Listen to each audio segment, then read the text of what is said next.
Hai semua, Assalamualaikum. Hari ini Nadia nak kongsikan cara macam mana Nadia buat rendang ayam versi Nadia sebab dah nak raya dan nak dekat kan, dan rendang ni agak sinonim dengan rakyat Malaysia bila waktu raya.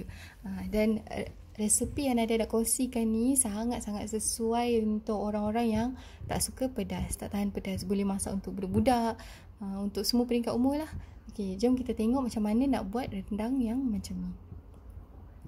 Okay, mula-mula kita akan ambil ayam dan kita akan perapkan dengan garam dan juga kunyit, dan kita akan masak sepenuhnya. Dan bila dah masak, kita akan asinkan dan siapkan bahan-bahan kisar.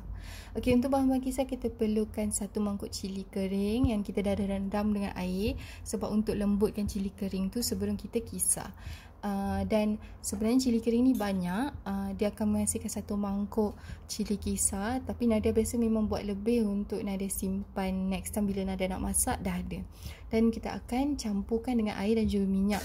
Minyak ni bertujuan untuk bagi biji-biji tu dan hancur, dan juga nampak clean, bersih je kita punya cili kisar, tak ada ketul-ketul. Itu tips daripada Mak Nadia. Terima kasih Mak.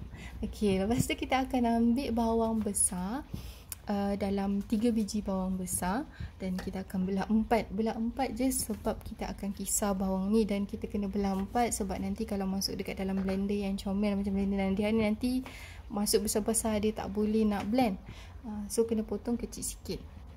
Okay, lepas tu kita akan masukkan bawang putih. Bawang putih yang dah dikupas dan dibersihkan. Jangan lupa bahan-bahan ni semua kena bersihkan dahulu dengan air.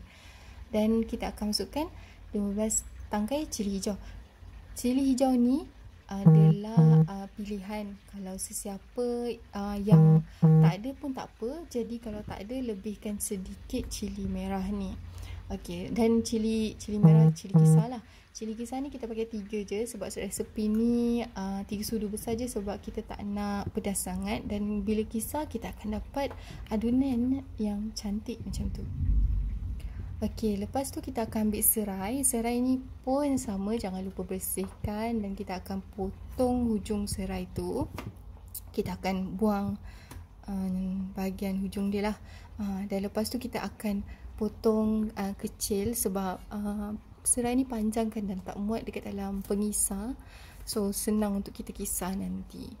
Dan Nadia kalau tengok dekat daripada awal video ada 6 ketul ayam je, dan Nadia nak beritahu resepi ni sesuai untuk 1 ekor ayam. So kalau siapa yang buat sikit, bolehlah separuhkan daripada bahan-bahan yang Nadia tunjukkan. Okey, lepas tu kita akan ambil lengkuas hidup. Lengkuas hidup ni dia susah nak bersihkan kulit dia tu, nak kopek susah. So jadinya kita akan bersihkan betul-betul, buang pasir, buang akar. Kalau ada kulit sikit-sikit tu tak apalah, janji dia dah bersih. Dan kita akan potong kecil sebab lengkuas ni dia keras, sangat keras. Dan pastikan guna pisau yang tajam untuk mengelakkan perkara-perkara yang tidak diingini semasa memotong lengkuas. Okey, lepas tu kita akan ambil halia. Halia ni kalau macam tips daripada bapa Nadia, berayah, dia kata kalau kita masak benda bercili untuk elakkan macam kita tak sakit perut ke apa kan, dia gunakan kunyit. Kunyit ni sebagai apa Nadia lupalah apa benda, apa tahu yang Nadia cakap, tapi tu tips dia lah. Okay, so kunyit ni dalam 2 inci dan kita akan kupas menggunakan sudu. Tujuan Nadia kupas guna sudu sebab Nadia tak nak dia punya isi tu hilang terlalu banyak. Kalau kita bandingkan kita kopek guna pisau, kita akan hilang lebih banyak isi daripada kita guna sudu. Dan sebenarnya tak susah pun nak buat macam ni, senang sangat dan dia sangat selamat lah. Kalau tergelincir sikit ke sudu kan, so tak adalah tercedera. Okay, halia ni pun dalam 2 inci dan kita akan potong dan masukkan dalam blender. Okay, lepas tu kita perlukan kerisik. Kerisik ni macam bintang utama jugalah dekat dalam resepi rendang kita ni kena ada, dan kita akan pakai dalam 1 sudu. Okey, lepas tu dah masuk bahan-bahan ni semua, kita akan kisar Tak adalah sampai lumat sangat-sangat, tapi lebih kurang macam ni. Okay, bahan kisar kita dah pun siap. Kita akan ambil 2 helai daun kunyit dan kita akan hiris halus. Pastikan basuh dulu sebelum hiris. Dan untuk satu ekor ayam kita pakai dalam 2 helai. Kalau separuh, 1 je lah. Dan kita akan hiris halus. Bagi Nadia, daun kunyit ni dia agak penting lah, sebab daun kunyit ni dia ada bau dia sendiri yang dapat menaikkan lagi lauk rendang kita tu. Okay, lepas tu hiris memanjang macam ni, halus-halus lah. Nanti kalau kita hiris tebal sangat, nanti bila masuk dekat dalam kuah dah macam sayur apa kan. Okay, habis je kita dah potong daun kunyit kita. Kita dah boleh sediakan kuali, panaskan kuali lah. Panaskan kuali dan letak minyak dan kita boleh teruskan menumis. Okay, ni bahan-bahan tumisan kita. Kalau sesiapa yang masak untuk 1 ekor ayam boleh masukkan semua. Tapi kalau macam Nadia buat 6 ketul je kan. 6 ketul Nadia masak juga semua. Tapi sebelum Nadia masuk ayam tu nanti, Nadia akan asingkan separuh dan Nadia akan sejuk bekukan. So next time bila Nadia nak masak lagi rendang, Nadia dah tak payah tumis. Nadia just panaskan dan masukkanlah ayam ke ataupun daging.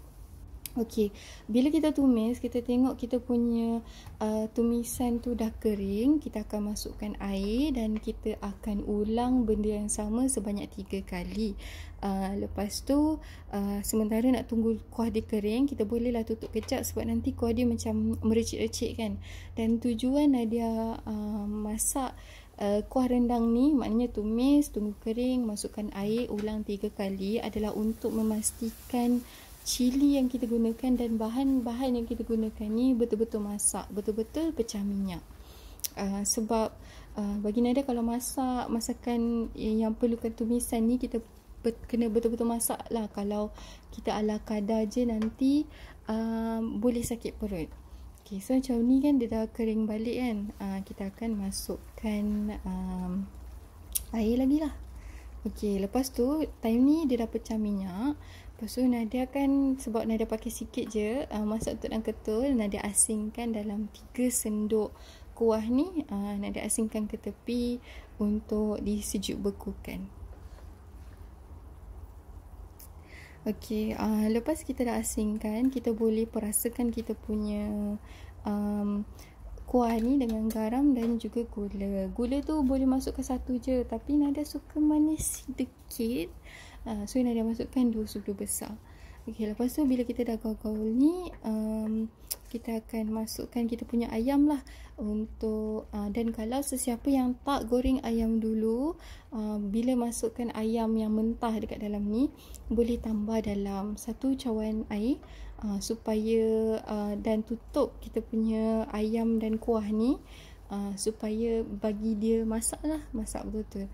Dan tujuan Nadia goreng dulu sebab bila jadi macam ni, sekejap je waktu masa kita nak golek ayam dan juga kuah rendang kita. Kita tutup macam ni, bagi dia mesra. Kiranya kita tak payah risau lah ayam tu dalam dimasak ke tak. Sebab tu Nadia goreng dulu. Dan nanti bila kita goreng dulu, kita akan dapat rasa, nak cakap crispy, tak adalah crispy, tapi tekstur ayam tu berbeza dengan bila kita masukkan ayam mentah. Okey, bila dah cantik macam ni, kita boleh masukkan santan. Santan kita masukkan dalam 1 cawan ataupun 3/4 cawan. Ataupun siapa yang tak nak terlalu pekat pun, setengah cawan pun boleh. Okey, bila dah masukkan, kita akan gaul dan pastikan masak apa-apa masakan yang ada santan. Bila kita dah start masukkan santan, slowkan api dan sentiasa gaul sebab santan ni dia sangat cerewet. Kalau kita biar api panas tanpa gaul, nanti santan akan pecah dan kuah kita akan jadi tak cantik. Okey, bila dah macam ni, kita boleh masukkanlah kita punya daun kunyit.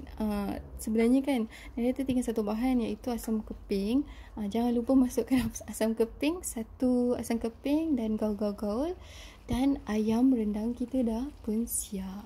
Selamat mencuba. Dan untuk sesiapa yang suka tengok video Nadia ni, kalau suka tengok resepi Nadia dan nak cuba, boleh komen apa pendapat korang tentang resepi Nadia. Dan jangan lupa like, share dan subscribe.